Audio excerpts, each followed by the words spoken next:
செய்தியாளர் விமர்சனம் செய்யறதுக்கு தான் செய்தியாளர்கள். ஒரு சாரார் ஆதரிக்கிறது செய்தியாளர்கள்.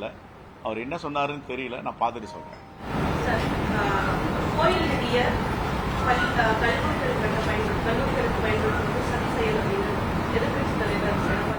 எதிர்கட்சி தலைவர் அவர் யாருக்கு லாயலா இருக்காருன்னு தெரியல. ஆனா முழுக்க முழுக்க RSSக்கும் பிஜேபிக்கும் ரொம்ப ரொம்ப லாயலா இருக்காரு. கட்சியை விட்டு கொடுத்து விட்டாருன்னு தான் சொல்லணும். எப்படி இந்த கேள்வி அவர் எழுப்பலாம்?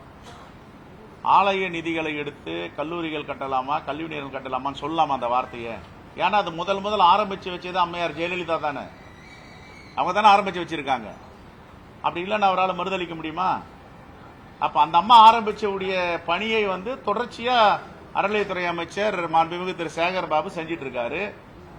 புதிய 2021க்கு பிறகு ஆட்சி அமைத்த திராவிட முன்னேற்ற கழகத்தின் முதலமைச்சர் செஞ்சிட்டு இருக்காரு.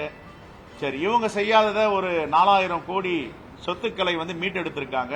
இதெல்லாம் அதிமுக ஆட்சியில ஏன் செய்யல 10 ஆண்டுகளா? அப்ப நெல்ல பணிகள், இறைவன் என்பது யாருக்காக? மக்களுக்காக. இறைவன் சொத்து யாருக்காக? அடுத்த தலைமுறை மக்களுக்காக. அப்படின்னா கல்வி நிறுவனங்கள் ஆரம்பிக்கிறதுல என்ன தவறு இருக்கு? அவர் என்ன செய்யறாருன்னா எடப்பாடி பழனிசாமிக்கு தெரியல. ஒற்றை அஜெண்டா. பாஜக என்ன எழுதி கொடுத்தா பிடிக்கிறார். RSS என்ன சொல்லுதோ கையெடுத்து கும்பிட்டு கேட்டுக்கிறார். அது எப்படி திராவிட கட்சியெல்லாம் மலையேறி ரொம்ப நாள் ஆகி போச்சு. அது திராவிட கட்சியே கிடையாது, சங்கிகளுடைய கட்சி ஆயிடுச்சு. ஏங்க அப்படின்னா அம்மையார் ஜெயலலிதாவை பாஜக தலைவர் எவ்வளவு மோசமா கொச்சைப்படுத்தி பேசினாரு. குற்றவாளி, தண்டனை பெற்றவர், அபராதம் கட்டியவர், அவர் போயிட்டு இந்த ஆட்சியில் இருந்தார் அப்படின்னு பேசினார. ஒரு மன்னிப்பு கேட்டாங்களா? மறுப்பு தெரிவிச்சாங்களா? இதற்காக அந்த கூட்டணியில இவர்கள் அங்க வைக்கிறாங்க. ஒரே மேடையில் உட்காந்து இருக்காங்க. யாரெல்லாம் அம்மையார் ஜெயலலிதாவை வசப்பாட்டினாங்களோ, பழி சொல்லுக்கு ஆளாக்குனாங்களோ அவங்க வரிசையில உட்காந்து இருக்காரு.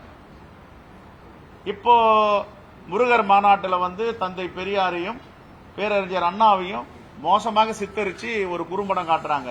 அதுக்கு அமைதியா வாய்ப்பத்தி கைப்பத்தி வந்துட்டாங்க. இப்ப சொல்றாங்க பாஜக சொல்லதான் கேட்போம், டெல்லி முடிவு பண்ணோம் அப்படின்னா அது திராவிட கட்சியெல்லாம் அதிமுக எப்ப மலையேறிச்சு. அது ஃபுல்லா இணைச்சிட்டாங்க சங்கிகள் கட்சி கூட. அப்படிதான் பாக்குறேன் நான்.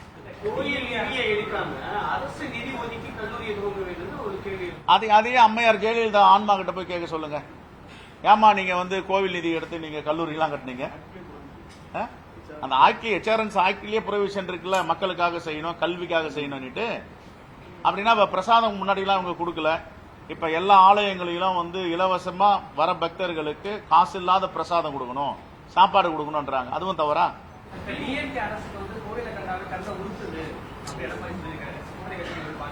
பக்தி இயக்கங்கள் செய்யாததையெல்லாம் இந்த ஆட்சியில செஞ்சுட்டு வராங்க. 4000 கோடி சொத்து யாருக்கிட்ட இருந்தது? அதிமுக காரங்கிட்ட தான் இருந்தது. அதை மீட்டெடுத்தது யாரு? அப்படி கோவிலை கண்டா உறுத்துது அப்படின்னா இவங்க என்ன பண்ண கண்டுக்காம விட்டு இருக்கணும். எதுக்கு ஆலயங்களுக்கு நம்ம சொத்தை சேர்க்கணும்னு. அப்புறம் 3000 கும்பாபிஷேகம் பண்ணியிருக்காங்களே, அதையும் கண்டுக்காம விட்டு இருக்கணும். இவங்க ஆட்சியில 10 ஆண்டுகளா எத்தனை 1000 கோவில்களுக்கு கும்பாபிஷேகம் பண்ணாங்க சொல்ல முடியுமா? இப்ப அவருக்கு என்ன பேசுறாரு தெரியல. அவர் முழுக்க முழுக்க முழுக்க முழுக்க பாஜகவுடன் கட்சியை ஒப்படைத்து விட்டார். அவங்க என்ன எழுதி கொடுக்கறாங்களோ அவங்க டைரக்ஷன்ல செயல்படுறாங்க. அவ்வளவுதான். ட்ரெண்ட ஃப்ரெண்ட் ஆக்கிக்கோங்க. தந்தி டிவியின் சப்ஸ்கிரைபர்ஸ் அண்ட் ஃபாலோவர்ஸ் குடும்பத்துல நீங்களும் இணையுங்க.